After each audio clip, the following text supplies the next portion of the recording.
Hello everyone and welcome to the Dyslexia Life Hacks Show. I'm your host Matthew Head, and in this episode I'm talking to John Rinaldo. He's the author of Surviving COVID-19, Being Alone Was the Best COVID-19 Medicine, and he's also got a new book out called The Bike Accident, Working Through the Low Valleys of Blessings. John didn't think he'd be a writer because this thing would call dyslexia be in the way, and how now he's become an author, he donates some of his proceeds to children with dyslexia. As always, I'll put links to his books in the show notes, which will be available at dyslexialifehacks.com/podcast. Welcome to the show, John. Thank you for having me. I'm excited to be here. Thank you. Excellent. Well, I thought I'd kick the conversation off with today is your latest book, The Bike Accident. Are you still a keen cyclist, or was that push you off bikes forever after that? I'm still... It took me over a year to jump back on. It was a very serious accident at the time. Yeah. And it kind of set me back in so many different ways. So I do jump on and I don't strap on like I did in the past. Did you have the clipping pedals before, did you? No, I had the actual strap, the wrap, like the old bike. I have a really old bike that has the straps. You just strap in. And so I took those off because that was the last time I couldn't get my foot out to stop my fall. Oh, no. So I was like, I'm not good. I'm going to take that off for now until I feel a little more comfortable. Yeah, fair enough. And then obviously, but it did give you inspiration for a second book. And we'll come back to book writing a bit later. What does you do for a day job if you're not out on the bike or writing books? I'm in sales. I work for a technology company, and we do a little bit of converting buildings into smart buildings. So, So like renewable energy and making them more energy efficient. Is that kind of what your company's doing? Yeah, that's exactly it. Yep. And has that always been your kind of vocation in life, doing sales, or have you kind of zigzagged through your career? That sales has been primary, either managerial role or customer service, whatever. Yeah. Okay. And is that something you had to study at? Let's see, I'm going to say university, but I think you referred to it as college. Is that something you had to study in college? No, I went to university. Yeah. I went to university. I got a bachelor's degree in history and poli-sci later in life. I went to college later in life as a non-traditional student. And but before that, I was a pipe fitter. I was in construction pipe fitting. Then I got really in a bad accident there as well. So then it kind of propelled me into then I was forced to go back to college. So I went back to college or university. And then that's how I really learned about my dyslexia over a period of time. Because when I was younger, I knew I had a learning disability, but we really didn't understand my disability. And then when I went to college or university, that's where things started to develop and understood. Okay, so this sort of serious accident is a catalyst for you going back to restudying, going to university. How did you find out you were dyslexic at that point in your life? Then, what sort of age were you at that point? I was about, I'd say 24-ish. And so I really had a really bad accident, a work compensation accident that put me out for a while. And then they, the doctors were kind of like, you don't really want to go back. You really need to start thinking about a different career. And at the time, the government was giving grants or tuition, whatever, for non-traditional students to come back and get an education and help yourself better. So I took advantage of those opportunities, and that's how I started to go down that path. And then when I got into university, I was taking a lot of education because when I graduated from high school, I would say my reading, my writing was around grade 8, so 12 or 13-ish. And I knew I needed to really pick that up because, in construction, you don't really use that, use reading. And I wasn't a really proficient reader or writer at the time. Yeah. So then I went back and every class I would take with this professor, and she one day picked up on stuff, and she said, "Come over here. I want to do a little one-on-one with you." And then she started asking questions, and then she said, "I think you might have something. We just need to." And she asked my early beginnings in school, and she said, what was going on? And I said, "Well, I was a special ed student. I went to special classes, and did you really know what you had?" And I said, "No, I was told I had a learning disability." And so from there, she said, "Okay, let's go." And she did further tests, and then they realized I had dyslexia. So that's how I learned about my true diagnosis. Yeah. And that kind of opened up a lot of doors for me. It made sense then. Yes, I can imagine. So do you think your unstatemented dyslexia really led you into the manual handling construction industry in the first place, because you're struggling with school, you're not getting through, and then that kind of leads you down that career path? Yeah, so grade 6, I remember a special ed teacher told me I would never amount to more than a dishwasher. So with that mindset, how encouraging! It was very encouraging. Yeah. It was awesome. And it really upsetted me. It keyed me off, So with that, to the next following year, I wanted out of the class. I wanted to be normal, and I was able to work myself out. I went to the principal's office. I said, "Hey, I'm done with this. I want to be a normal student. I want to go to normal classes." And Mr. Warner was the teacher that I was going to go to class with, and he said, "I'll take him on. I'll mentor him. I'll work with him." And we had some arrangements. I had to do X, Y, and Z. I had to meet some conditions, and I said, "Not a problem." And so, but it gave me an opportunity to be in a classroom out of the class that I hated so much into a normal class. The opportunity to see outside the window, because where I was is all cubicles, and you were stuck in this little. Not that like you were in a dungeon, but it felt like that as a student, especially with only 5 students, and that's all you had. Yeah. And then coming out of there was like, oh my God, I get to see outside the windows. I can daydream a little bit. I was being a kid again. And then from that mindset, I didn't think I was going to amount to anything because of my learning disability, and because people were kind of like telling me I was no good, more or less. Yeah. And so that led me into construction, and that's where I became a manual laborer. Without that accident, life wouldn't change. So. Yes, yeah, it's a shame almost that you've had to have a serious accident to really find out why you were kind of where you were in terms of education, isn't it? But then you're kind of catalyst. Yeah. I always wanted to go to college because I thought I was capable. But I didn't think I had how you call it? I didn't think I was smart enough to do the academic. And it's because, when you're labeled, you have a disability, there's so many negatives towards that. Because how would college help with someone with disability? What's that mean to them? And then your friends are going to college or whatever, and it just, you didn't think it was your world. You just thought it was, you were always going to be a laborer or some sort. Nothing wrong with it, because my dad was a laborer, my brother is an electrician. They all done very well for themselves in life, and there's nothing wrong.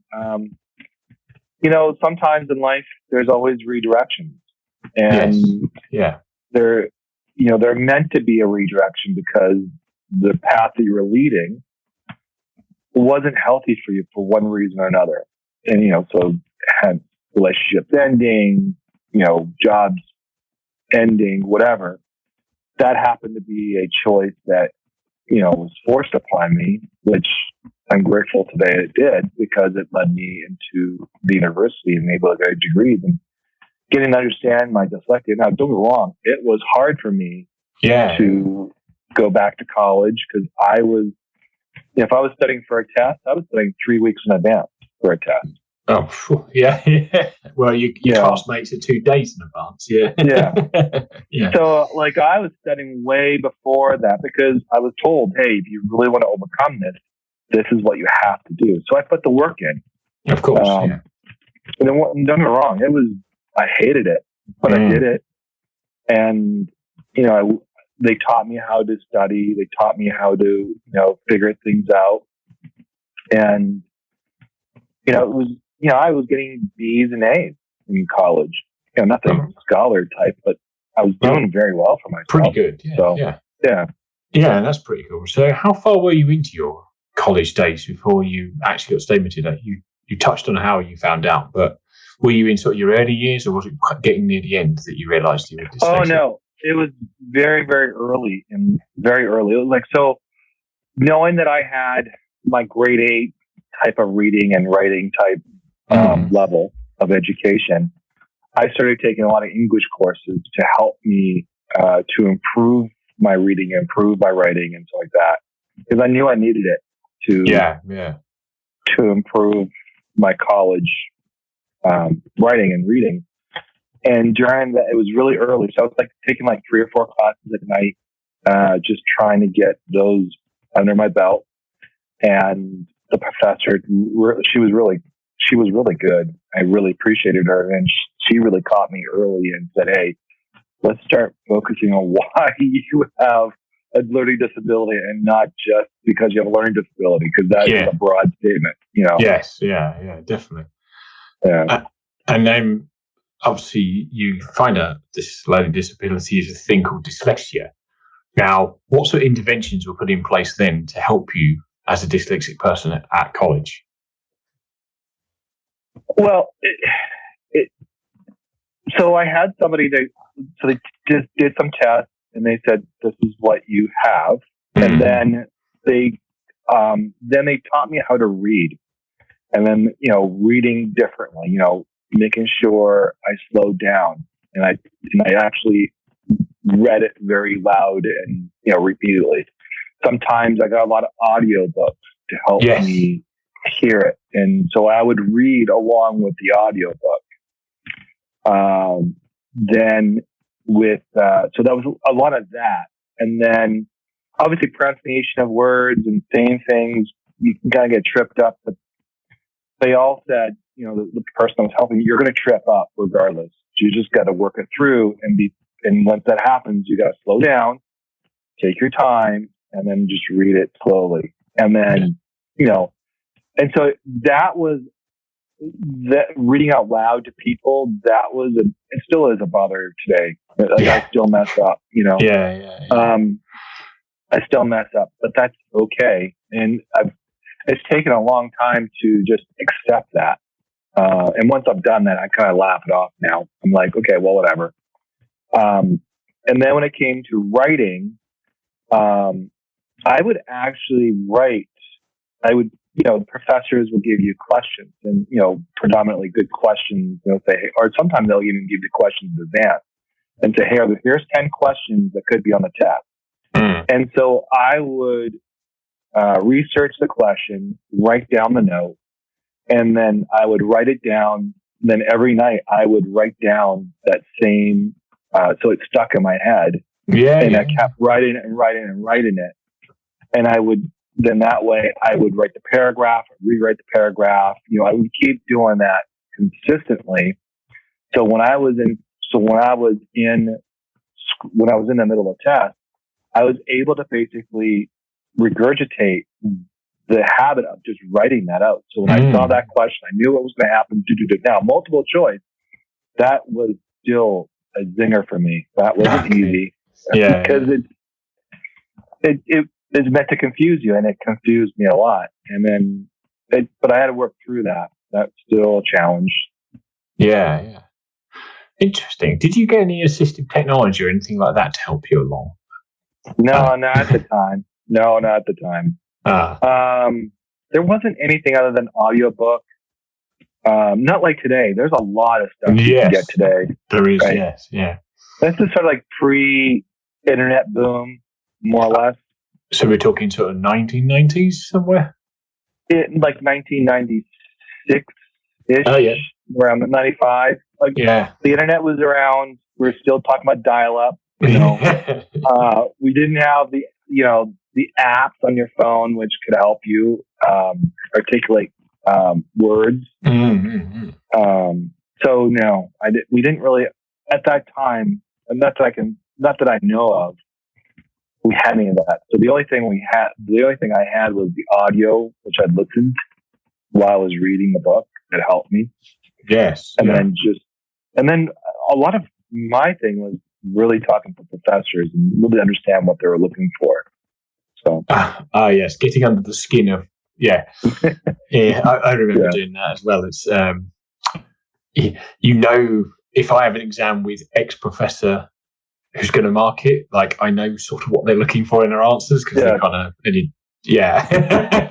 But that's kind of good exam technique, isn't it? Understanding when a question's on the page what the person who set the question is looking for, isn't it? So right, exactly. The other thing, was like writing essays or papers. Yes. So one of the things I learned, which is what I do now, is like I'll write it all out. Like I don't care if it's grammatically incorrect. I don't care the spelling. I don't care the punctuation. I just don't care. I just boom. Yeah. And then I would go back and then I research that paragraph, make sure it makes sense. And don't get me wrong, I can't just write an essay and just hand it in. It has to go through a couple stages of editing. And then I would have a couple good friends. I would say, hey, can you edit this for me and make sure it makes sense? And that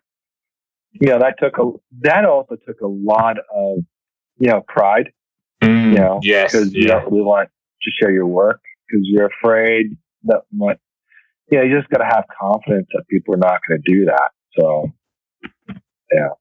yeah. Because when I was younger, I got bullied because of it.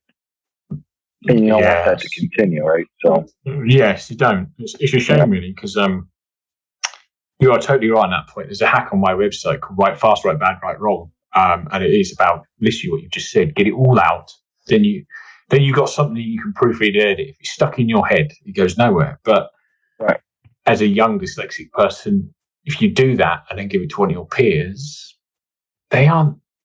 If your friends are your friends, but other people aren't really that understanding, which is probably a polite way of putting it. So it's trying to find a nice kind of group of people you really trust with your, hey, I know this is going to be off, the grammar's going to be off, the spelling's going to be off. However, is the content correct? And then can we polish the spelling and grammar afterwards? Because the content's the most important thing. And then we need to make it nice for communication to the person who's reading it. Yes, exactly. That's the overall challenge. It's not, the pride is letting somebody read your work.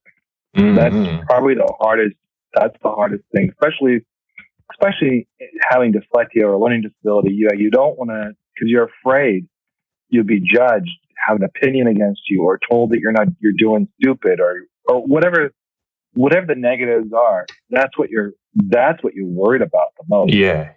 And it's very, you can retreat in yourself and get lost. And then all of a sudden you don't believe in yourself. You don't think you're going to do well. Yeah. And that's what the problem is most of the time. So, a lot of us have been there, I think. I certainly have. Yeah. Yeah. Challenging. It is challenging. So you obviously passed your college course and your university degree and landed in the world of work again. So you're now early 30s, I guess, by this point, late 20s? No, I'm actually in my 50s. Well, now, but at the point when you finished university. Oh, yeah. I'm sorry. That's right. In my 30s, I got hired on and started working, got into sales, started to do, it's all types of sales. And then that's been my majority of my career is in sales, marketing, business development, product development, things like that. And how did you find that? Because now you're entering career number 2. And not only do you now have a degree, you're going for probably more of a professional rather than a hands-on role. But you also know you're dyslexic now, so you know more of the tools that you would have never bothered with the previous job, how to kind of manage that. So how did you find now going out in the workforce in a professional job as a dyslexic person? It wasn't, so you gotta understand, I took all my beatings in university, so I had, so I had to let go of a lot of stuff. I had to let go of whatever that was. And so when I went to work and I was, I had to write emails, all that. When I write emails, I created form emails. So I worked on form emails. So I had a repetition. Yes. Because there was always, there's always, mostly emails were repetition, the same thing. As long as so I created files and created emails. And so then I can pull that back out rather than regurgitating from memory. So I was able to pull that, do that, just some basic blocking and tackling. And then if I had to write something, I would ask a colleague, hey, does this make sense? Because we're all, when you're trying to address a customer, you want to sound professional. So of course. And we never had, it was never, I wouldn't say it was an issue. It was just accepted, I guess, in the professional world that we all try to help each other because the end goal is to win a project or win a sale or whatever that case may be. So, then later in life, it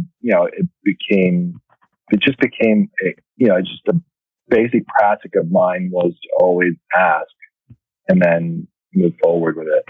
So, yeah. I think it's a good thing. And I think you are right. You sort of allude to it there with the professional world because the whole team is trying to move something forward. So they will all help each other out, which I think does help a lot when, as you say, can you proofread this email for me? And you're not the first person who said on this podcast about writing pro formas for their emails that they just fill in the blanks whenever they need to send it.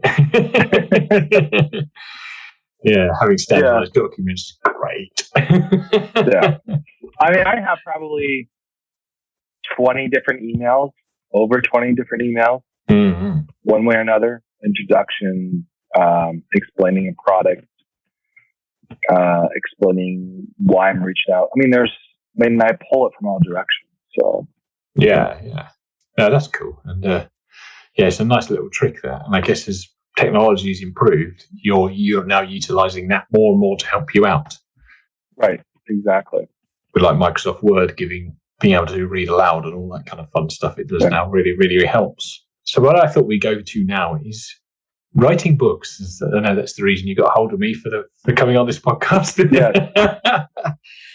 Now, I've listened to Surviving COVID-19 in the car yesterday, and it's quite a good book. And I was going to ask you how did the idea come about, but I got a feeling I know how the idea came about because it's very, very focused. But what inspired you to write a book? So I've always wanted to write a book, and I've been writing all my life. And I do journals and things like that just to continue to help with the progressive work of it, of me. I'm just trying to improve every single day. Yes, of course. So, and I had 4 or 5 different types of books draft already, either in progress or whatever. And then COVID hit, and I was living alone. I had no family, and I was just thinking about what would be their thing. So I asked a lot of questions because because you're talking to friends on the phone because you're limited to do what you can do. And they explained the story. So it was more of a perspective of living alone, how to live alone with yourself. Yes. And just trying to figure out how would that work. So when I wrote that, it was just a simple, it was me basically journaling events that I heard or things or situations happening or myself experiences.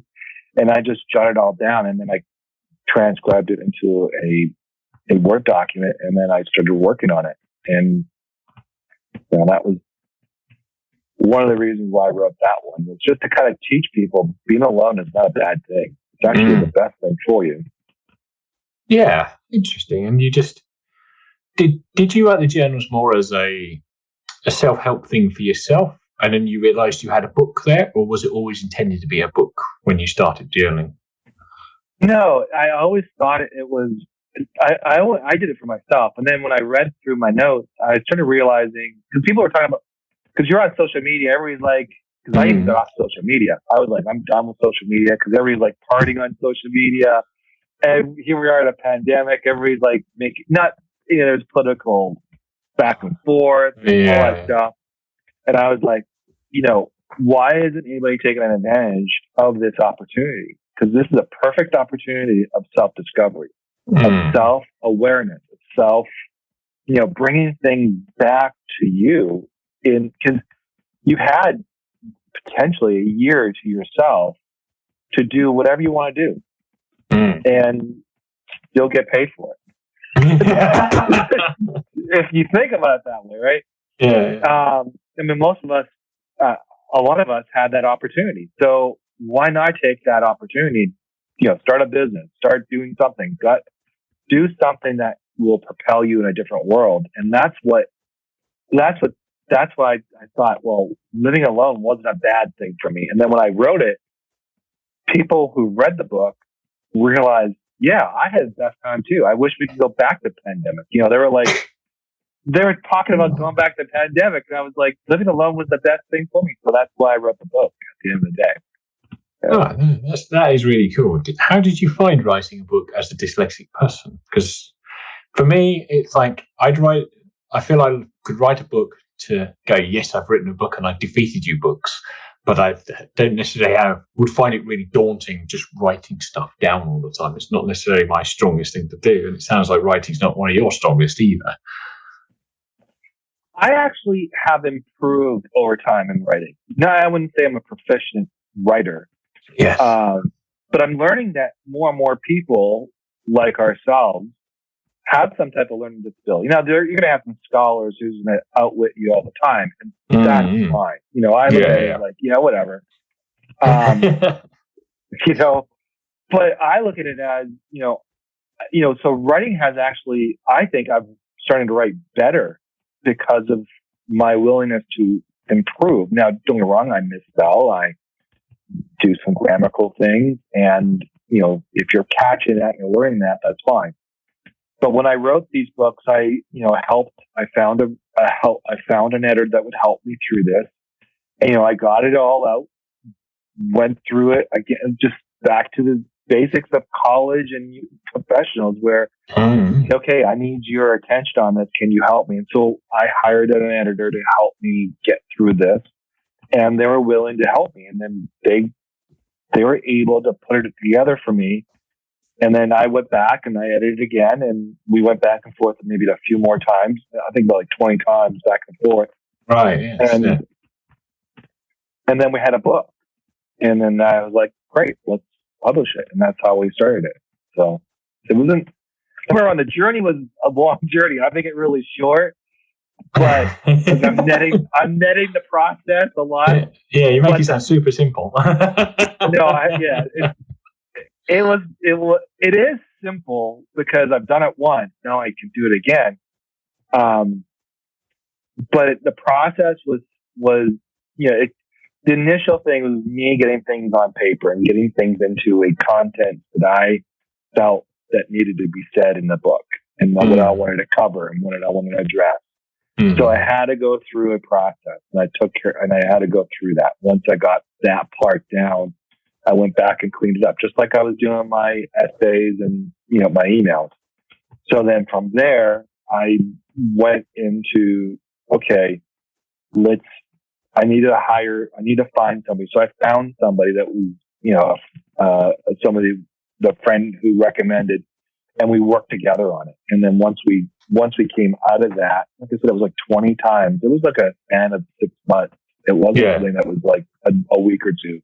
6 months. And then once that got done, then we felt comfortable moving forward with it. And that's the end result. And then, it was just a matter of doing it, it really just taking action, kind of not giving up, putting some forward momentum in it is a big thing. Right. Now, we sort of covered how it might be hard to be a dyslexic person as a writer, but obviously, as you might know, is that dyslexia also has strength. How do you feel like the strength of dyslexia, sort of picture thinking and things like that, helped you in terms of formulating a book? So I think it's a blessing to have dyslexia. Right. I believe it is. Yeah. Because you're looking at things very abstract, or you're looking at things that may be very complicated, and you have, because of your dyslexia, you are challenged to make things simple, where people make it complex. Sometimes you can overcomplicate things, like I do, but you can simplify it very, very quickly by saying, okay, that's how it looks like, where people will diagnose it and kind of like take forever. So I think having dyslexic makes you very artistic, so mind you, growing up, I wasn't artistic. I didn't like the art. I mean, I probably went to a couple plays when I was younger. I liked a little bit of the symphony and because of my dad and a couple other things. Musical, I love, all because of my mom. There's a couple things that I liked. But growing up as a child, I was a pure jock. It was either football, basketball, whatever it was. And that's what I thought hockey, I thought that was my destiny because I didn't think education will be my form of thing. And then once I discovered I wasn't a great athlete, I obviously had to go with plan B. So, so growing up, I was not artistic at all. But later in life, when I started to really reach out to my artistic side, I picked up painting one day and I painted. Yes. And I didn't know I was a painter, and I was able to paint. And people who see my painting have said, well, this is really good painting. And I was like, okay. And so I've now started collective artwork myself. And they're roaming around the house here, but it is what it is. And I don't sell anything. I just kind of like let it go. But, painting and writing, what it does, it gives you an opportunity to express yourself in a way that you can normally do. Sometimes when you're stuck in this world of being pegged as this art, of this person that can't, you have a learning disability, you have dyslexia, you are limited. When you can get in the art and express yourself differently, it helps you expand your mind differently. So when you look at things like writing, you're not pigeonholed anymore. You can expand that, wording or that paragraph or that vision. Like because you have deeper insight of what that picture looks like. So, some people might call, oh, that's blue. You might look at it, but it's blue, but there's a little bit of baby blue in it. There might be some white into it. There might be a little bit of this. You're describing it verbally. How do you put that into words? Or into a canvas and things like that, where most people can't do that. And I think people with dyslexia have way more advantage than someone that doesn't have it.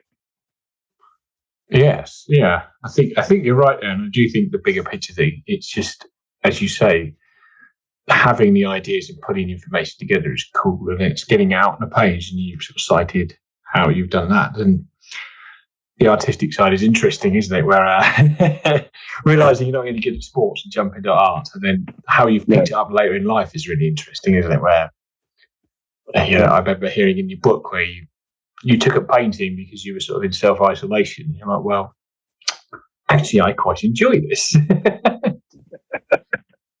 Yeah, I was like, how does a jock like painting? Because you just like, that doesn't meet, right? But I just got into it, and I liked it, and it actually was able to express differently. Yes, yeah. And it's almost like we're all complicated people, isn't it? Yeah, and musicians there's a lot of people in the world of entertainment are dyslexia because of their talent, because they're able to pick up an instrument and just hear the notes and able to play the notes, or somebody can read off script and just have an oral moment and just express it without reading a teleprompter, teleprompter that I can't see. There you go. Yeah. Teleprompter. A teleprompter. So there's people can actually sit there and sit and talk and have this conversation. So I think when we put labels on people, it gives them a limitation in their head. When we should actually say, you're not limited. You can unleash something inside you. We just got to find that gift. And how do we find it? And we start exploring. And I think that's what, when I go back to my childhood, I definitely had limitations. I had labels. Obviously, there was some mental health issues going on because I was, feeling not worthy of myself. Didn't think I had any value to contribute to the world.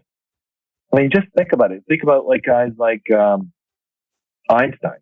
Mm-hmm. He had some disability of some, he had some stuff going on.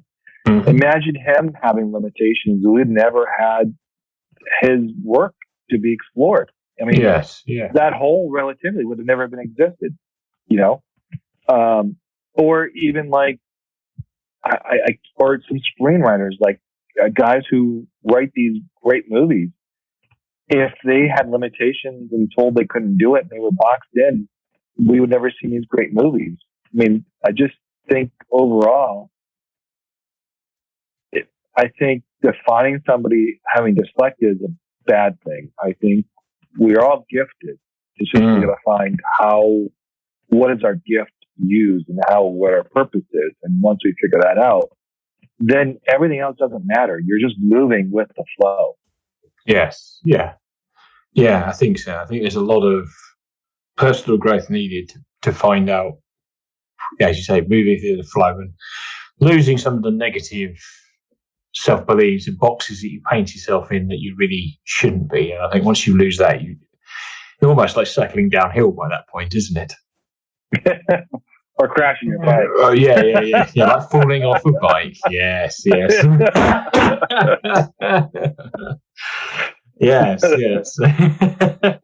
As if you're trying to plug book number 2. Yeah.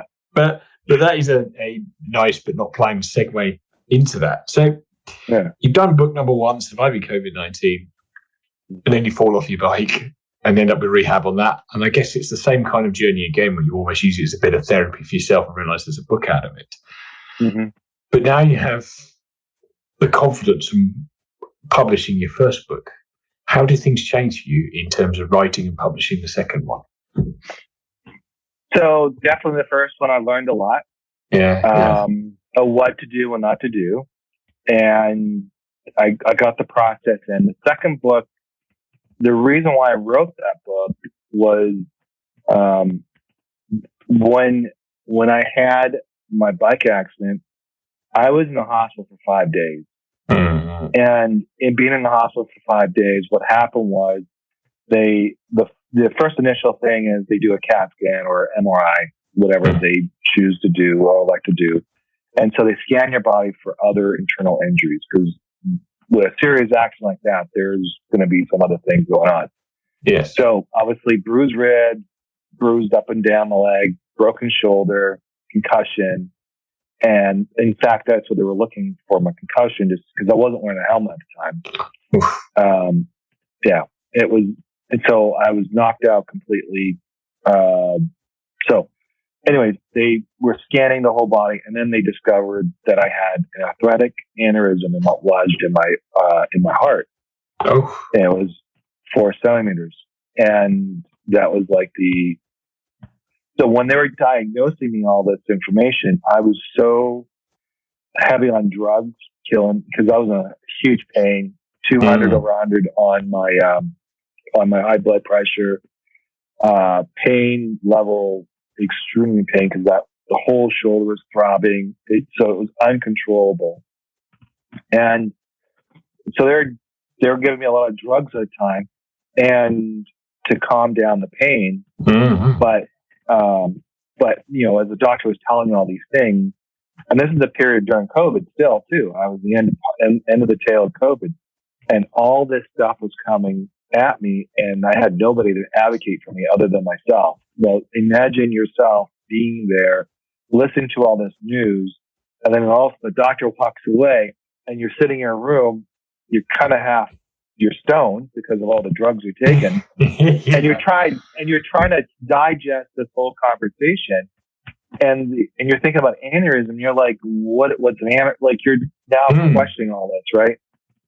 And I, the first thing I needed to do was heal, protect my shoulder, get all that things get done. And then I needed to worry about that last. Well, that whole bike accident was a blessing as well, because if that didn't happen, I wouldn't have known about my aneurysm, which led me into another journey of discovery that the aneurysm was a result of a Cohn-Smith disease or syndrome, which is part of your kidneys. And what it does, it produces more hormones in your body, which gives you an off balance.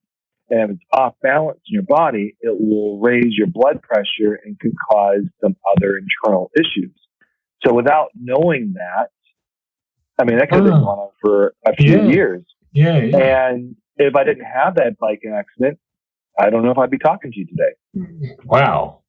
Yeah. So that was it was a road of that. So the book really is about, and the diet that I'm on, or I'm working on, the type of cooking I do, the doctors I met, the medications I took, because it was about the 10 medications that had like four surgeries, I think, at the time, in the span of a year and a half. And so there's a lot of things going on, plus your day-to-day stuff. And this book is about, it tells you the story about my journey of that bike and the aftermath. It also gives you medical information. It gives you mental health. It talks about the practices I do, like yoga every day, that helps with mental and toughness. And also I work on, the food I eat, why we're eating the way why I eat the way I eat. And there's a lot of, the exercise I do, why I do them. So it gives the reader not just a story, but also a self-help, a discovery, but also be an advocate. Because every time I went to a cardiologist for my aneurysm, they kept giving me more pills. Yeah. So I was like, there's got to be a solution to this. So, and that was not accepted. So I kept moving on. So that's how. And I wrote about it, as like I wrote my journey about my COVID. I wrote my journey about my bike accident, and that's how I came up with my bike accident story. Oh, nice. Yeah. Cool. So I just wanted to touch on, before we get to the end of this podcast, you're donating some of the proceeds of your books to children with dyslexia. What particularly, is that a charity in its own, or is it a selection of charities that you're donating it to? There's a national one for United States, Dyslexia, for kids with dyslexia, and I've been donating to them. Oh, okay. Yeah, that's really nice. And is it, what gave you the idea to do that? Because you thought, because you struggle with dyslexia, now you've nailed it writing a book, you're like, I'm going to give some back? Yeah, I was thinking it would help other kids along the way, because I'm looking at myself as a kid. Because if I look back as a 10-year-old boy, and if I went back to that time where that teacher told me I was going to be a dishwasher, and that was probably the worst time of my life, well, one of my worst time of my life, and I went back to that kid and go, hey, you graduated from university. Yes. Hey, you wrote 2 books. By the way, you have a successful career. Oh, by the way, you travel the world. Oh, by the way, you're learning how to speak different languages because you don't, and like that 10-year-old self, I'd be like, there's no way. That's not me. Like, I'd be like, really? That's us? I mean, so that's really where, so I'm looking at other kids as myself as 10-year-olds. They need the support and recognition when I know that they're just not, they don't have limitations. They have unlimited potential within. No, that's brilliant. I think, people can learn from your own life, other people's life journeys. Hopefully, you don't have to go through the same sort of dark nights of the soul, so to speak. Okay then. Well, I like to wrap the podcast up with 3 rapid fire questions. They are rapid fire from me, but don't need rapid fire answers from yourself. So let's dive into these. Question number 1. What prejudice have you had about dyslexia that has been proven wrong?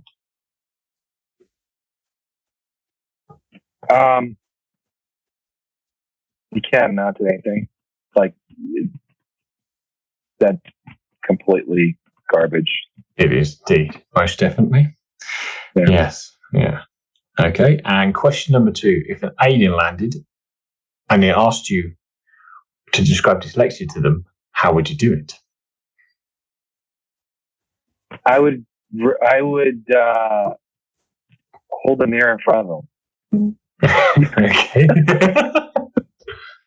You're going to have to expand on that one a little bit. Well, because if I saw an alien, I'd be like, what is an alien, right? How do I I don't know. I see the thinking there. Yes. Yeah. Okay. Yeah. Okay. And final question from me. Seeing as this is called the Dyslexia Life Hack Show, what is your favorite dyslexia life hack? So, we all have limitations if we think that way.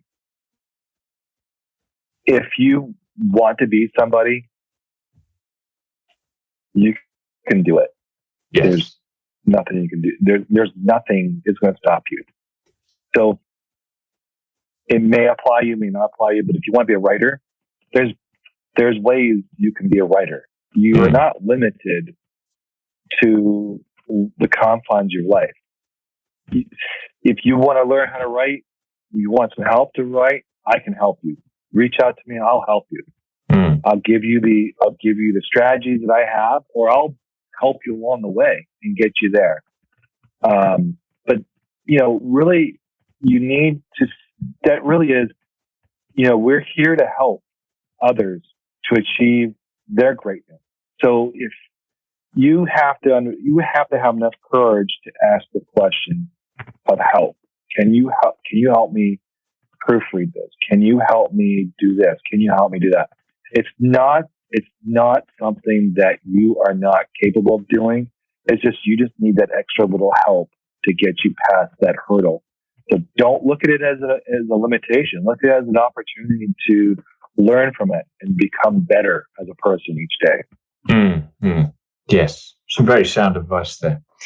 Okay, where can people find you, or where can people find your books? And is there anything else you'd like to add before we sign off? No, you can actually find me on TikTok at Johnny POV, JIANNI POV.